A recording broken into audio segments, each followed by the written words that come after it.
In Israel, we're talking today about the publication of a picture of a person who does not want to give the get to his wife. First of all, about why this is kosher, halachically speaking.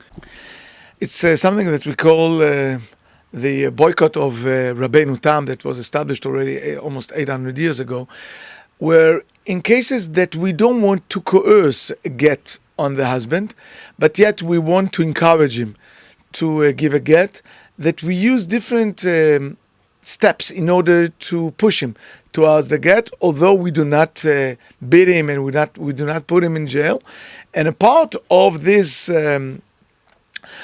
sanctions that we put on him are sanctions such as we don't give him an aliyah to Kriyat Torah, and we don't take him as one of the members to attend a minyan, and we don't talk to him, and we don't treat with him, and we don't buy or sell with him, we don't negotiate with him.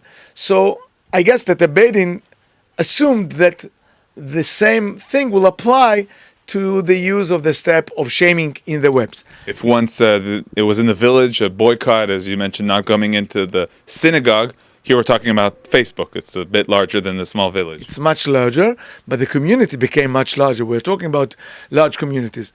But I want to make us a bit more, to pay attention to something that might be very harmful and hurtful.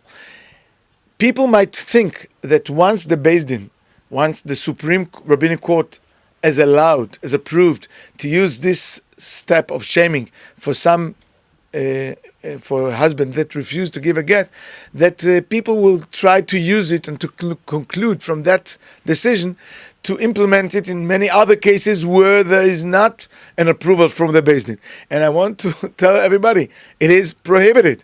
It is called in the halacha, malbin pnei chavero barabim, and if someone shames his friend in front of the public, his punishment is very heavy according to the halacha. So it's something that we have to use very carefully. It's not something that we could use very easily. And you present a solution which could avoid or at least try to prevent this phenomenon.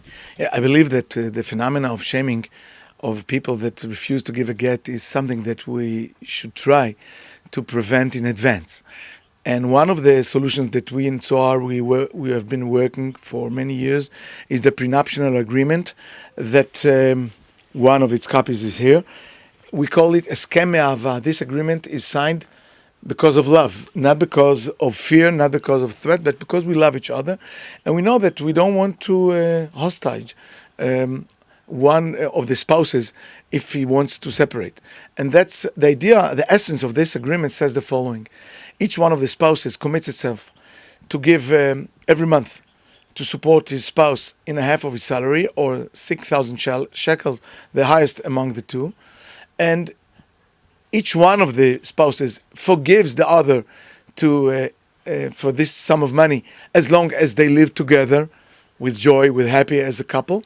And once one of the spouses decided that he wants to separate, after 6 months of consultants with marriage consultants that says that there is no chance, there is no hope to innovate this marriage, then the agreement starts to work, and the husband, in most of the cases, has to give half of his salary to his wife. So even if there's no get yet, the money issue is already going ahead, and someone cannot blackmail using the get. Exactly, and more than that, most of the people would not be ready to give away a half of the salary to their wives, when they know that their wives don't want to live with them, and he could get out of this commitment once he will give a get. So therefore, we believe that 95% of the cases will be solved by this prenuptial agreement. Therefore, we encourage everyone to sign this prenup agreement even after marriage. Through love. With a lot of love until 120, ad 120.